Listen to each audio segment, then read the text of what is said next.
Hey there guys, welcome back to our YouTube channel Gururo with a new video titled Top Reasons Why Indian Students Prefer to Study Abroad.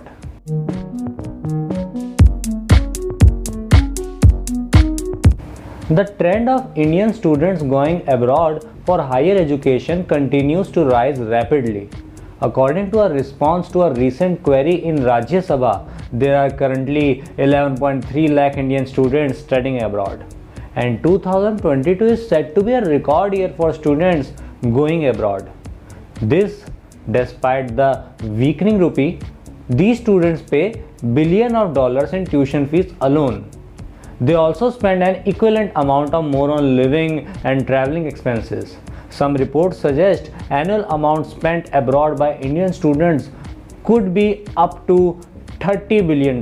These annual expense amounts are sizable enough to fund the building of many new colleges and universities.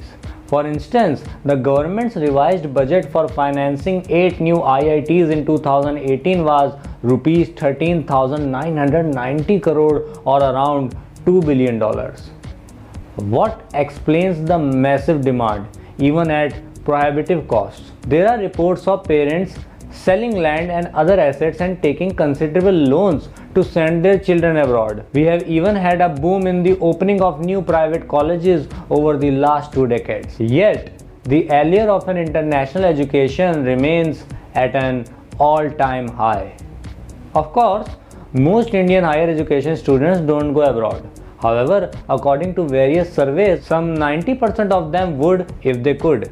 So why can't we compete with international colleges? If Indian movies, music, books, food, clothes, apps and hotels can compete with international ones, why can't our educational institutions? Answering this requires a hard, honest look at what we are doing wrong regarding education. Here are 5 reasons why Indian student prefers to study abroad. The average Indian college just is not as good a brand as an intermediate college in Australia, UK or US. Barring a few Indian universities, Indian educational institutes have been unable to build brands. Educational brands are not about advertising or logos, but about trust, excellence, cutting-edge knowledge and ethics. How many Indian private universities do you think relentlessly pursue these values? Many have built swanky campuses. However, their faculty, curricula, open-mindedness and ethics remain sketchy. Putting your future in the hands of these people seems scary. It looks better to go to a 300-year-old college in the UK, even though it may not be the one of the tops. The few old Indian educational brands still dominate. Legacy helps educational institutes. Understandably, St. Stephen's College will still have its appeal and the IITs will be in a different class. But the bottom line is that the same few colleges considered premium when I was a child, a long time ago, are still the ones considered premium today. At the same time, the applicant pool has increased more than tenfold. As a result, even the newer IITs and IIMs do not carry the same prestige as the old ones and are considered lower. Renaming colleges or diluting a brand won't do the job. It isn't about the name but the substance, the people, work, ethics and values of an institution that ultimately give it a first-rate regulation. Sadly, barring a tiny handful, this hasn't happened in India for new colleges. So who is running the new Indian colleges? There are expensive campuses, full-page ads and mega hoardings.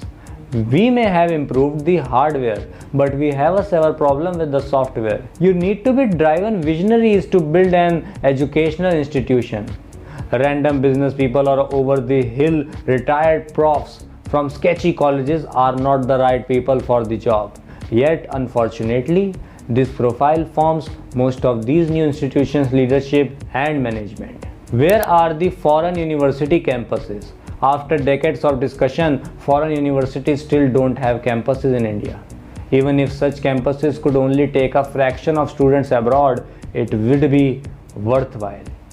A reputable international university opening a campus in India with or without a local partner would be more likely to uphold ethics and excellence as it would have a brand to preserve. Where are the job opportunities? India does not offer as much opportunity to highly educated people as other countries. We have a few sectors like software that absorb a lot of engineers. We have some multinationals whose jobs are often soaked up by a few elite college students. So we are good to provide well for our top 2% students, but not our top 20% students, who are also good and often can find good opportunities abroad. To fix this will require changes far beyond the education systems. We need to open our economy more, drive massive growth, become a global manufacturing hub, and have policies that attract investors into job creating sectors. We need to be able to offer more to our average youth than to be a delivery boy, which seems to be the case right now. One should not judge anyone going abroad to study further. Everyone has a right to pursue their full potential. However, India can stem some of this departure. We can reform and make Indian colleges more attractive. However, this will require understanding what it truly takes to build an educational institution of repute.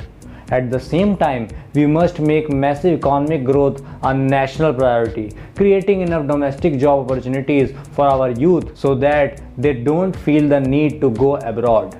Well, Gururo can help you in your journey to study at any international university. We provide complete assistance from career counseling, admission to university or a college, visa process, loan facility and pre-departure facilities like travel assistance, accommodation assistance, etc.